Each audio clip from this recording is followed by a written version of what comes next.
Hello and welcome to the Young Entrepreneur Syndicate podcast. Rod Kuntz on the line with me, Jim Riley. Happy to have you, Rod.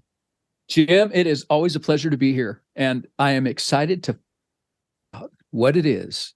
Yeah, well, you're going to throw at us for a topic today. I'll hold the topic for a minute. By the way, we have the Young Entrepreneur Syndicate where we've got a group of people, members, and I like to ensure that they're active members, they're participants, not just members. And I'm appreciative for all of them. But I have signed up for a few other groups recently because, well, I like doing research. I like to see what other people are doing and how they're doing it. And what I've discovered, and this is a little bit of a shameless plug, our platform with Jadari is, even though it's fairly new, it's new, they just launched it, it's one of the best platforms out there. The other ones are so hard to navigate and figure out what you do and how you do it. And ours is, the way the Jadari platform is structured is pretty damn simple. So I'm happy that we're there.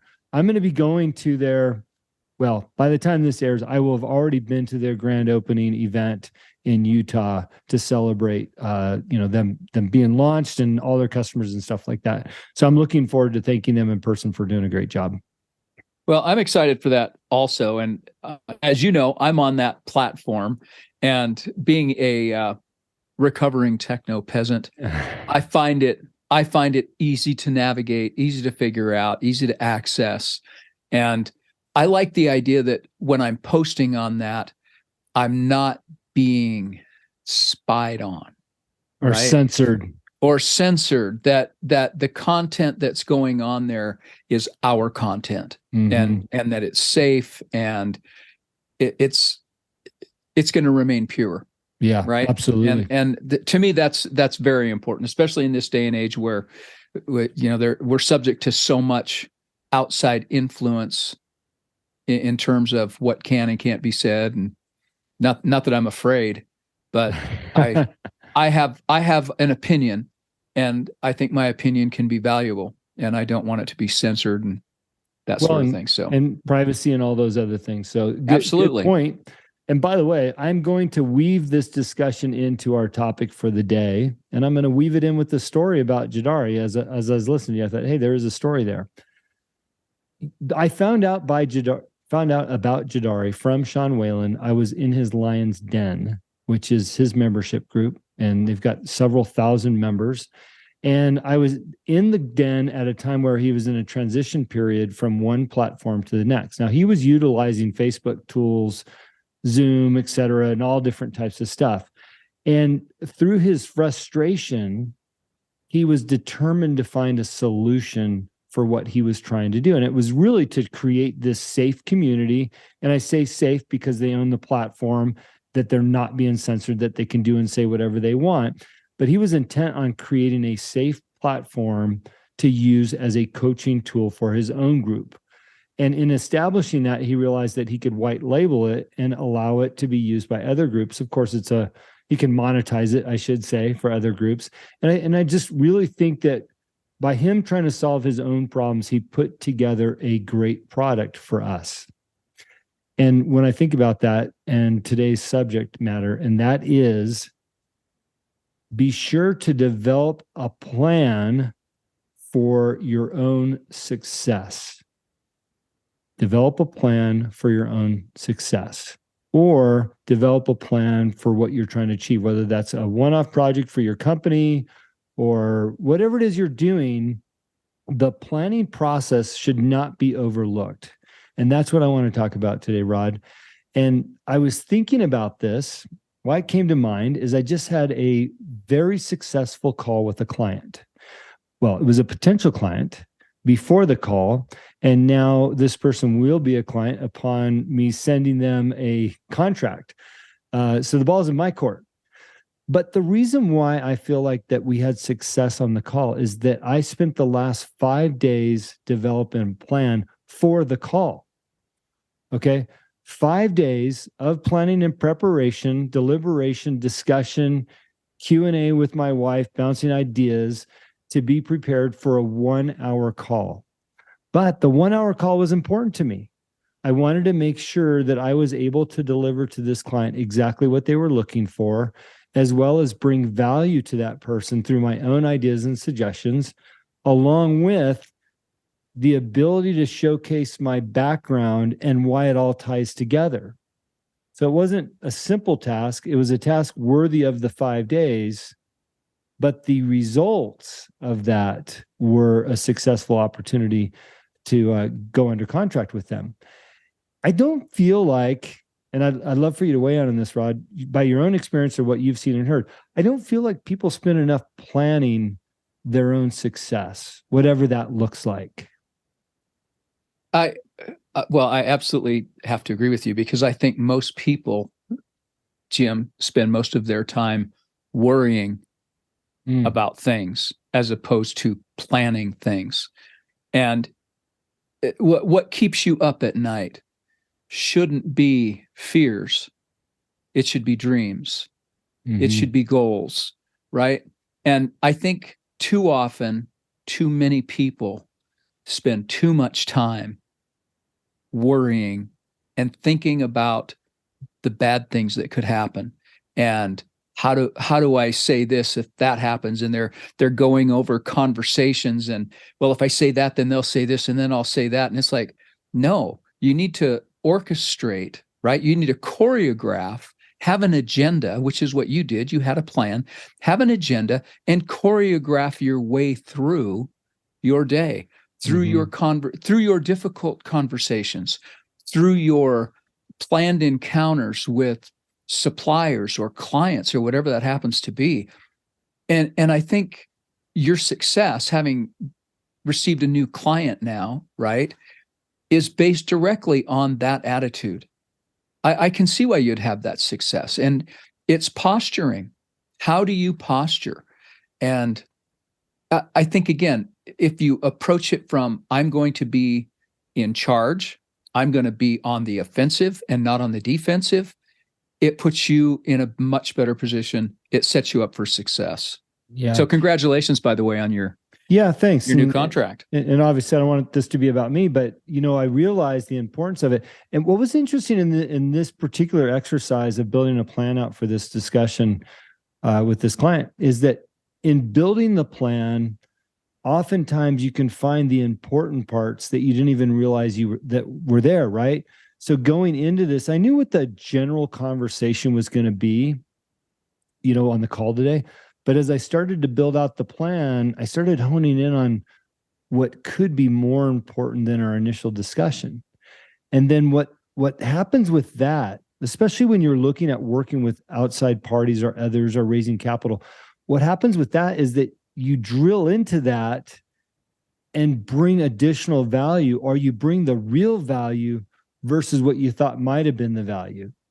Okay. Right. And what was crazy is we both came to the same conclusion in our own time, in our own space. So when the call came together and we got through the meat and potatoes, we realized, hey, here's the gravy. And we're both going, I was thinking the same thing. And that's when you have the opportunity to validate that the plan makes sense and that the working relationship is a good fit. Absolutely. None of that would happen without having a plan to succeed. And I want to, you said a wonderful word, and I've heard it a couple times this week, and I don't think we do it enough, and that was dream. Your nights and evenings, whatever they look like, should be filled with dreams and not stress and calculations. And so let's just walk through a few steps, Rod, if you don't mind, and bring some value here. Take that dream, for example. Look, it's fresh in my mind. Let's just use my cows as an example. Okay. I've talked about this before. I used to run my lot for Spartan training, and I'd run a few, 5-6 miles out there for training. I'd run down the longest fence line. On the other side was an open pasture. And I always dreamed about buying that because I wanted to learn how to raise cattle. I envisioned and I visualized having cows down there. Now, in my story, I bought the property. In the real story, they wouldn't sell it to me. But that was my vision. My dream was to have some cows down there. So when I wrote that down, like, okay, I'm going to have cattle and the ideal scenario would be next door.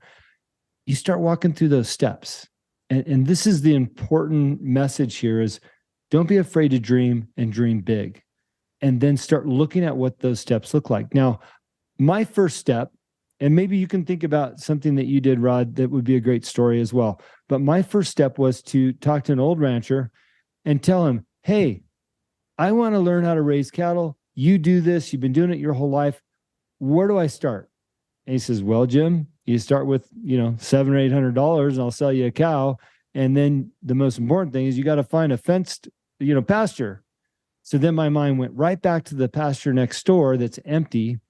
And I thought, well, he keeps turning me down to sell it. So obviously he doesn't want to sell. So I called him and said, hey, would you lease that land to me to raise cattle? Absolutely. No problem. I mean, we're talking about a 5-minute conversation. My problem was solved. I had acquired access to that land. So then you start working through that plan. Okay, what does that look like? Well, let's go back to the cattleman and buy some cows, put it on this land. Then you start learning as you go. Okay, we need water. We got to feed these guys. We got to build a budget around that. We got to get through winter. All of a sudden, your dream starts unfolding into reality.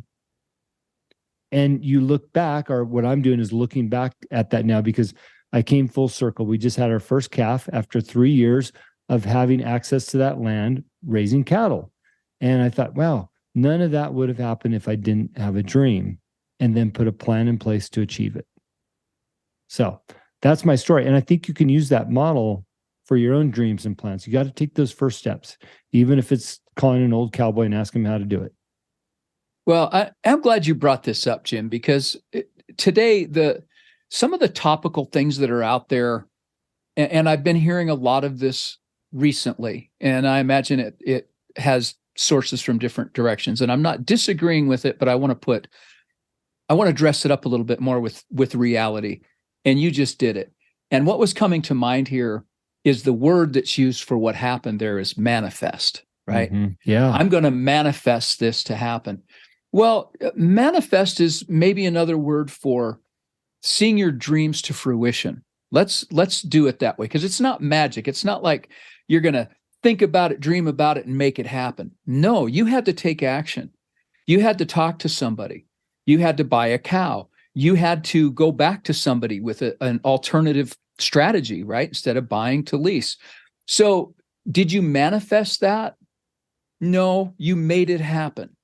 But the dream was the catalyst, right?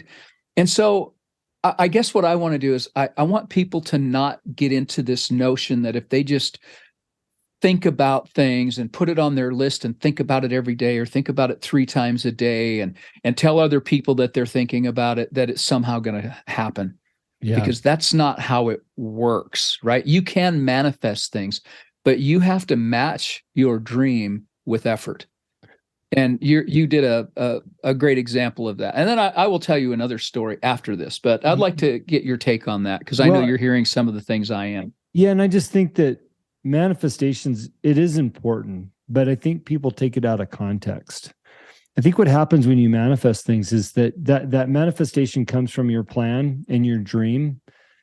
And while you're busy, in a good way, taking action, that manifestation happens when I cross paths with that cowboy and go, oh, hey, he's in front of me. By the way, do you know anything about cows? Can you teach me how to raise cattle? It all comes together through that. So I think you might be able to manifest, what crosses your path. But if you're not taking action on that dream with a plan, you're not going to connect those dots. Yes. Yes, exactly right. Exactly right. It's like that, we bought a Bronco a couple of years ago, Ford Bronco, when they came out. You don't see anywhere, then all of a sudden you buy one, you see them everywhere, because now it's top of mind. And to me, that's what happens with manifestation is you bring something to the forefront of your mind, and then you start seeing it other places because it's on the forefront.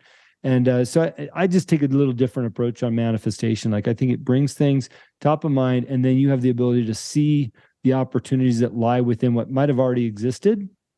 You've just opened yourself up to it. So I don't know. What's your story? Let's hear it. Well, first, I just want to say thanks for that, because I agree. And I'm not saying there's anything wrong with manifestation. I just want to make sure people understand we have a role to play in that. Well, That's more than just dreaming. That's you can't sit on your butt and hope it comes your way, right? You better get outside in the pasture and do something. So my story is, and it's not my story, but it's my son's story, right? This goes back to the Great Recession, right? He was a young man, and he went off and started working in the alternative energy field, oil field, and then alternative energy, and back into oil. But he was very smart, and his wife Riley, and he worked really hard and sent all of his money home, and they invested it, and they bought a house and a piece of property, little 5 acre, well, not 5 acre. They bought a house with 1.25 acres, right? Mm-hmm. And my son, when he was on one of his trips home, he was standing on the balcony, and he was showing me the property and where his property lines were. And he said, "Dad, my dream is to own from over there on that other corner, on the north side over there, down that fence line. I want all of that.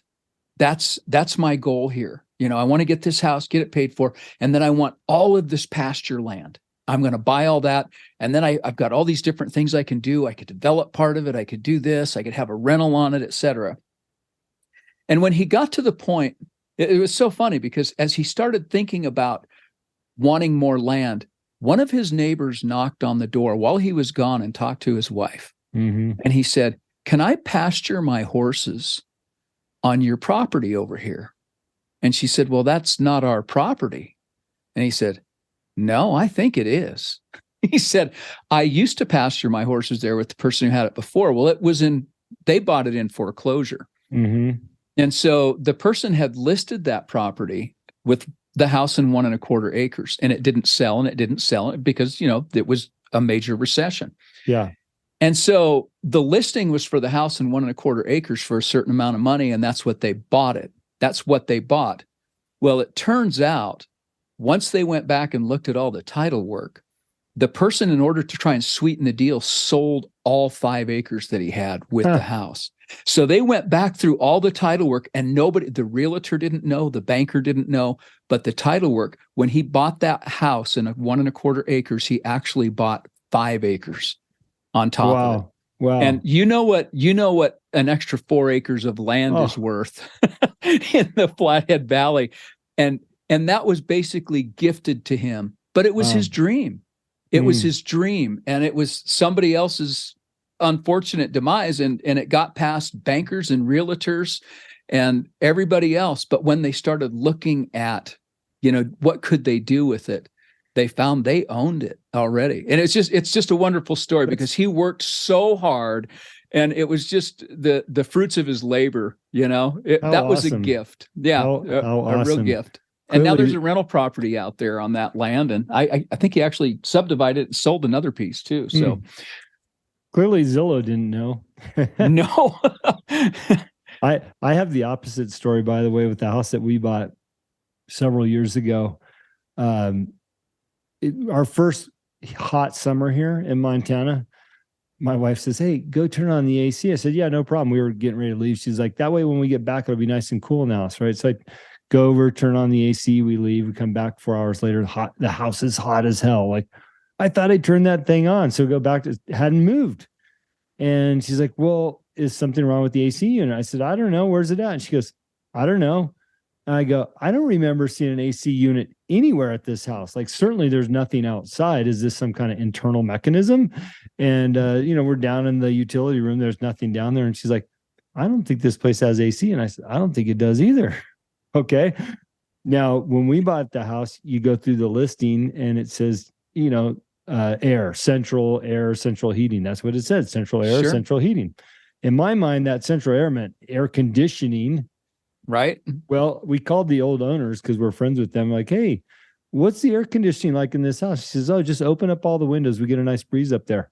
I'm like, you mean there's no air conditioning?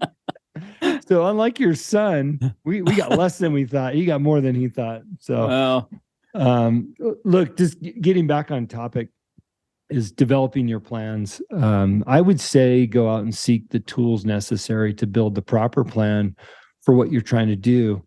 It's also one of the reasons why I love technology is terrible sometimes when you look at how much time we spend on it and our kids and everything else. But there's some really valuable tools that you can get through technology. For example, I've talked about it here before, is being on the 75 Hard program. Now, right. The first time I did that, you had to remember all those things and have your own little internal checklist. Well, now they have a great app called 75 Hard, and you just open the app up on your phone and it has all the list of things that you need to do, and you click the box. And if it gets to be 11 p.m. and you haven't done it all, it pops up on your phone and says, hey, have you completed your task? Don't fail today. And then you're like, oh no, I got to go do, take my picture. Pretty hard to fail when it's reminding you of those things. But I love that there's a plan to things. You can buy plans or tools to help you develop your plan through technology, or reminders, things that will stimulate your progress in the positive direction. I think the hard part is knowing that you need to do that you need to have a plan, right. That you need to have a dream, that you need to have a goal, you need to have your values. But once you've established that, you can pull it all together through technology or tools that are available out there. And by the way, that's something we do in the syndicate too, right? Right. Absolutely. Well, something happens, and we've talked about this before, and certainly we have on our calls. Something happens when you write it down. Mm-hmm. It changes it from thinking about it to taking action. Yeah. And it makes it more intentional and more purposeful. And I think it actually helps change our perspective on what we're looking at. I can think about something, and then when I start writing it down, and how I think in bullet points, right? I think in outline format. And when I start outlining things shuffle around, things move. It's I don't know if I can really describe it. Maybe it's just the way my brain is wired, but it is a moving, once it's written down, it's movable. It changes. Yeah. It's almost like water, and I can move pieces around on it. Things are floating there, but I don't get that in my head. I can't do it just in my head. I have to make it physical to start being able to manipulate it to do what I want it to do. And that's part of the planning process, I think, is the doing. That's where the magic happens, is in that actual physical doing something. Pen to paper, fingers to the keyboard, however you do it, you have to make something happen. I think, just reiterating your point, is that you have to write it down. I think the literal sense of writing it down, not on your computer, literally getting a pen and paper. There's a reason why all these leadership events I've been to, our membership groups that I've been in, including ours. Right. What's one of the things we sell and give? A journal. A notebook. Yeah. Yeah. A notebook, because the physical act of writing something down, the processing of that allows it to resonate more with your brain and solidify what you're going to do. It reminds me, there's an old adage, and I don't know where it came from. I've heard it for most of my life, but it's, we hear something and we forget it. We see it and we remember it. Mm-hmm. But when we do it, we understand it. Mm-hmm. And doing it, in this case, would be writing it down, helps us to understand our plan even better. It helps us formulate that plan and flesh it out. So we hear, we forget, we see, we remember, we do, and we understand. We need more doing. If we want to understand things, we need to do it. We need to be hands-on. Well, and bringing this conversation full circle back to the plan that I spent 5 days on, that I put in a presentation for the call. And by the way, it was a call. It wasn't Zoom. I did not send a presentation over that we walked through a PowerPoint or something. It was literally, I had the most beautiful notes for myself to read from. But the 5 days of effort that I put in was on, I'm looking around my desk right now, by the way, 6 or 7 different pieces of paper that I carried around with me, gathering thoughts and ideas at different times, at the dinner table, different conversations, at the bedside, when I woke up, before I went to sleep, jumped out of oh yeah, I got one more idea out of the shower, right? So I took all these pieces of paper, and then late last night, I dropped it all into a beautiful document, branded it, knowing it was only for myself, but I wanted it to have the presence and the significance of a plan that I was prepared to present, even on a phone call. because I think how we do one thing is how we do everything. Absolutely. And I think that by doing that, it allowed me to categorize all the topics by what they were and how important they were, and then formulate the tempo of the call based on what we were discussing on my document. And I was also prepared and had planned enough. Whereas if the client wanted to lead the call and go in his direction, I could still bring value through what was in front of me. Now, it worked out in my favor. He said, you go out and lead the call. I know you prepared something. And I was able to run it the way that I wanted to. There's just no substitute for building out the plans and your goals to get the job done. So that's my last thought on the topic today. I hope people got some nuggets out of that. Well, I know to me, it's just more, I don't know. I like to hear I like to hear the truth. I like to hear things that work, and I like to hear the stories of people working the truth. And these truths will work in other people's lives if they apply it. So if you're already a planner, keep doing what you're doing and know that you're doing the right thing and that it's bringing you value, even if it's slow, even if you don't see it right away. And if you're not that person, it's never too late to start, right? Yeah. Join the Young Entrepreneur Syndicate, and maybe that's what we'll do next month. We'll send out free journals to everybody who joins or something, and a little notebook for everyone. We can do whatever we want. So, little reminder. I want to add just one final thought on this, and this goes along with.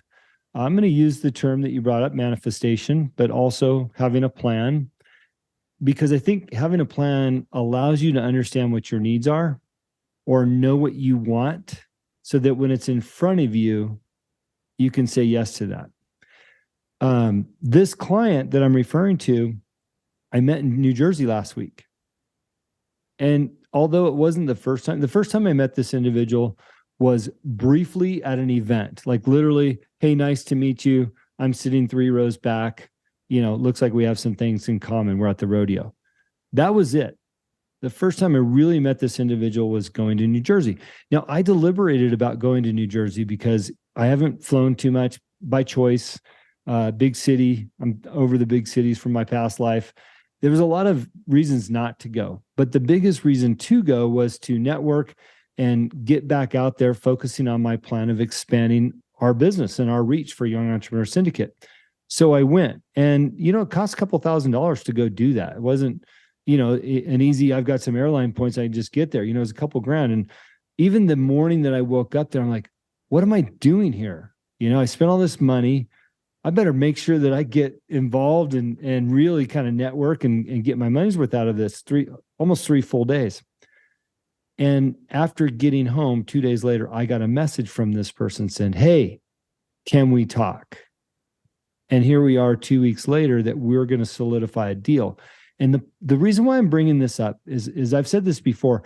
If you're going to be in business and be out in business. In other words, get out of your comfort zone, go shake some hands, go meet some people, go join a committee or a group, or be involved, because that's the way that you're going to succeed. It's not going to happen from your couch, drinking a Budweiser and watching whatever shows on, right?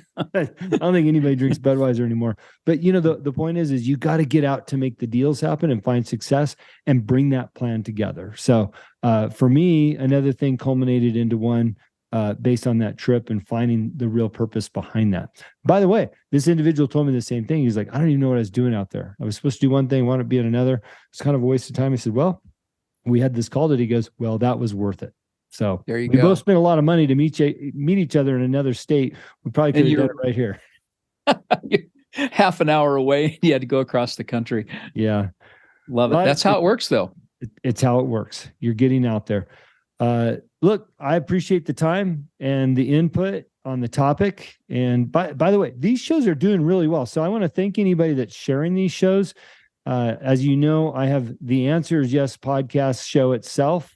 And then we have the Young Entrepreneur Syndicate, both podcasts on the same channel. But Rod, our shows are in the top 10 of all my shows, over 73,000 downloads on my podcast shows, and over 350 episodes. And these are hovering at the top now because they're really resonating. So if you're out there sharing it, thank you. Keep doing it. We want it to grow. We want to bring value to people. Absolutely. And I'm going to put another plug out there too. I don't mind you giving me a topic at the last minute, Jim, but I think it'd be fun to get some more topics from, and this has happened before, but I would like to hear what other people would like us to talk about. Yeah. If there's some random topic, we were talking poetry last time we were on the air. So let's, bring something to us, bring something to the table and let us really wrestle with it. I think it'd be a challenge and fun. I like a good challenge. You can send those questions via Instagram, Facebook, YouTube, all to the Young Entrepreneur Syndicate. We find them there, or you can find me as well. Jim Riley, Montana, and Rod Kuntz is Warpath Alliance. You'll find him also on Instagram, or go to our website. There's an info email address. We get all that stuff. So we'd love to hear from you. Again, thank you for sharing the show. We'd love to have you as a member in the Young Entrepreneur Syndicate. Right now, first month is free. Next month and on is $99. You get huge value out of that. Basically, you get 3 CEOs, access to all 3 of us to help you with whatever you're doing. And by the way, one of us, not me or Rod, is a marketing expert. And that alone, I mean, look, if you're looking to hire somebody in marketing and they're looking for thousands of dollars, you'd be crazy not to join our syndicate and just get help for $99. I'm just saying, okay, I'm just throwing it out there, a little idea. You can spend $99 and go to our document section and get thousands of dollars worth of stuff right there. Well, there's some legal docs right there that save you several hundred for sure. So absolutely. Anyways, let's leave it at that. Bringing value. Rod, good to see you. Enjoy the balance of your week. Always a pleasure, my friend. Right on. Thank you.